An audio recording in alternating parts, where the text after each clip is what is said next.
दोस्तों, ज़मीन रजिस्ट्री का एक नया नियम लेकर के आ गया है। अब जो है ज़मीन रजिस्ट्री पहले की तरह नहीं होगी, क्योंकि अब ज़मीन रजिस्ट्री को लेकर के बहुत सारा अपडेट कर दिया गया है।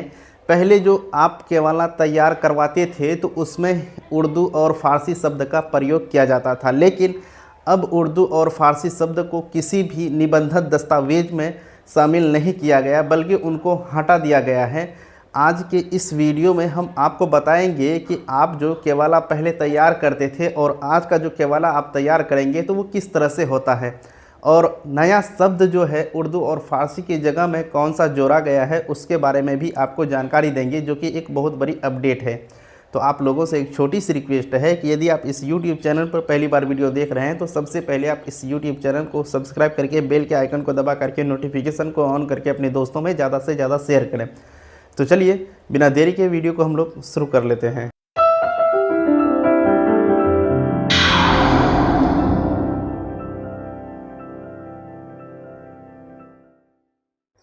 तो देखिए दोस्तों, सबसे पहले बात करते हैं कि जमीन की रजिस्ट्री को लेकर के जो नया अपडेट आया है, ये मतलब जो है किस तरह का नया अपडेट है। तो ये अपडेट देखिए, सबसे पहले हम यहाँ समझेंगे कि उर्दू और फारसी शब्द को हटाया गया, नया शब्द को जोड़ा गया। यानी कि अगर आप जमीन रजिस्ट्री कराने के लिए जाते हैं तो पहले जो केवाला होता था उसमें उर्दू और फारसी शब्द का प्रयोग किया जाता था, लेकिन अब जो है ये उर्दू और फारसी शब्द को हटा दिया गया है।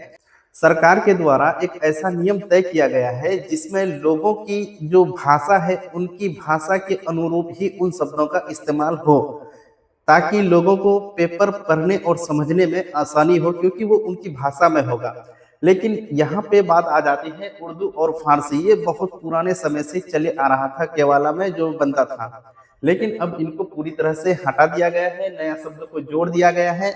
आज के इस वीडियो में आप विस्तार से जानने वाले हैं कि ऐसा क्यों किया गया। ऐसा इसलिए किया गया कि बिहार में जो है उर्दू या मतलब फारसी शब्द का जानकार लोग बहुत कम है, और मतलब कुछ ऐसे कास्ट में है जहाँ पे उर्दू और फारसी जो जानने और समझने के मतलब योग्य नहीं है। तो इसी को देखते हुए ऐसा कदम उठाया गया है कि अब उस क्षेत्र में यानी कि देवनागरी लिपि को इस्तेमाल करने का हक दे दिया गया है। अब जो भी केवला ऑनलाइन आवेदन करेंगे, यानी कि अगर आप जमीन खरीद रहे हैं, आप जमीन जब खरीद रहे हैं तो केवाला का जो मेन मुख्य पृष्ठ जो है या फिर उसमें केवाला में जो वर्णित विभिन्न प्रकार की विवरण जो रहते हैं उनमें बदलाव कर सकते हैं, कि उसमें जो है अब आप पुराना शब्द जो था उर्दू और फारसी में उसकी जगह में नया शब्द को जोड़ सकते हैं।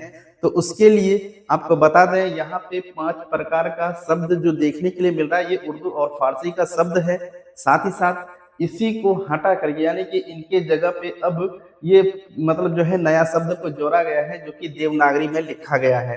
तो हम इसमें आपको बारीकी के साथ एक एक वर्ड को समझाते हैं और समझने की कोशिश करिएगा। तो देखिए दोस्तों, यहाँ पे सबसे पहले अगर हम बात करें तो एक नंबर पे है मनमोकिर। जी हाँ दोस्तों, ये मनमोकिर अगर आप पुराना केवाला आपके घर में है, अगर आप उठा करके देखेंगे तो जमीन जो बेचता है उसके आगे लिखा हुआ रहता था मनमोकिर, उसके बाद फिर उनका नाम।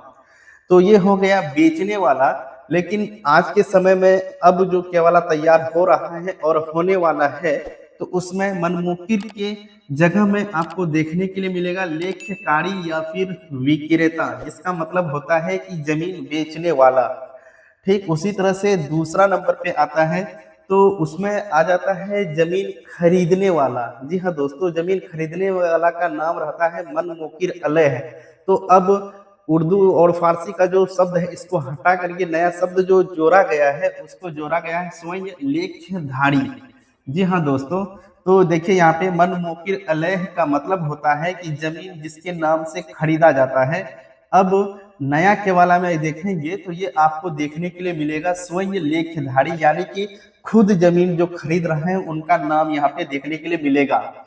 और उसके बाद जब आगे बढ़ेंगे तो आप यहाँ पे देखेंगे किस्म वसीका या फिर किस्म दलील के। अब जो है किस्म वसीका या फिर दलील के बारे में अगर समझेंगे तो उस दलील यानी कि वो जो केवाला आपका बना है वो किस प्रकार के दस्तावेज के रूप में बना है। तो यहाँ पे आप देखेंगे तो ये आपको दिखाएगा विलेख का प्रकार या फिर तायदाद, यानी कि ये खतियानी जमीन है या फिर दान पत्र है या फिर किस तरह की जमीन से आप इसको खरीदने मतलब जा रहे हैं, उसका यहाँ पे विवरण लिखा हुआ रहेगा। उसके बाद जब आगे बढ़ेंगे आप, तो यहाँ पे तायदाद एराजी लिखा हुआ रहेगा दोस्तों।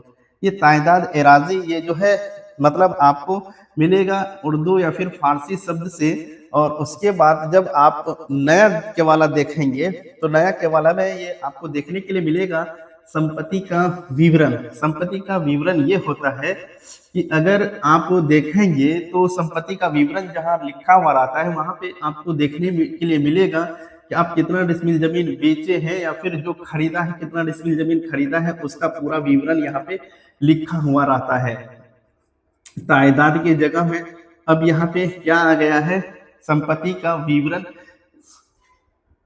उसके बाद जब हम आगे बढ़ते हैं तो एक वर्ड सुनने के लिए या फिर देखने के लिए मिला होगा आपको केवाला में, तस्दीक। तस्दीक का मतलब होता है जांच करना, लेकिन आज के समय में जब आप केवाला बनाएंगे तो उसमें आपको तस्दीक के जगह पे प्रमाणित लिखा हुआ मिलेगा दोस्तों। इस तरह से नया शब्द को जोड़ा गया है जो कि देवनागरी में है, और पुराना शब्द यहाँ पे जो लिखा हुआ है जो कि उर्दू और फारसी में है, इनको हटा दिया गया है। तो इस तरह से जमीन की रजिस्ट्री को लेकर के एक बहुत बड़ा अपडेट है, क्योंकि पहले जो जमीन की रजिस्ट्री होती थी ये भाषा को समझने वाले इंसान जो है वो खास करके मुस्लिम लोग या फिर पढ़े लिखे लोग जो है वो समझते थे। लेकिन आज के समय में जो केवाला तैयार हो रहा है वो आपके अपने शब्दों में ही तैयार किया जा रहा है। इस तरह से आज के इस वीडियो में जमीन रजिस्ट्री का नया नियम जो है वो आप लोगों को देखने के लिए मिला, जिसमें कि उर्दू और फारसी शब्द को हटा करके नया शब्द को जोड़ा गया है। तो हम उम्मीद करेंगे कि ये वीडियो आप लोगों के लिए काफी महत्वपूर्ण रही होगी। तो आज का वीडियो हम यहीं पर समाप्त करेंगे। मिलते हैं एक नया वीडियो में एक नई जानकारी के साथ, तब तक के लिए जय हिंद।